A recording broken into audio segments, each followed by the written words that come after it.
बुलबुल और चिमटी। एक बाग में बुलबुल और चिमटी रहते थे। बहार का मौसम था।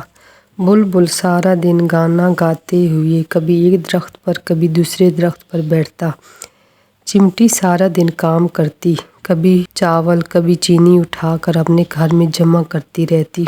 एक दिन बुलबुल ने चिमटी से कहा कि तुम सारा दिन काम करती हो, देखो इतना अच्छा मौसम है और मौसम एंजॉय करते हैं। चिमटी कहती है कि मैं सर्दियों के लिए खाना जमा कर रही हूँ, तुम भी कुछ जमा कर लो। बुलबुल कहता है कि जब सर्दियाँ आएंगी तो देखा जाएगा। फिर बुलबुल हवा में उड़ने लगता है। देखते ही देखते सर्दियों का मौसम आ जाता है।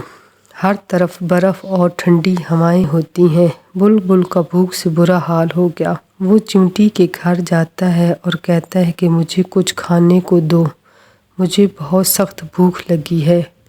तो चिमटी कहती है कि तुमने सारा वक्त ज़ाया कर दिया, अपने लिए कुछ भी जमा नहीं किया, और मैंने अपने और तुम्हारे लिए बहुत कुछ जमा किया है, इससे हमारी सर्दियाँ गुजर जाएंगी। चिमटी ने बुलबुल को खाने को दिया। इसी तरह से सारी सर्दियाँ गुजर जाती हैं।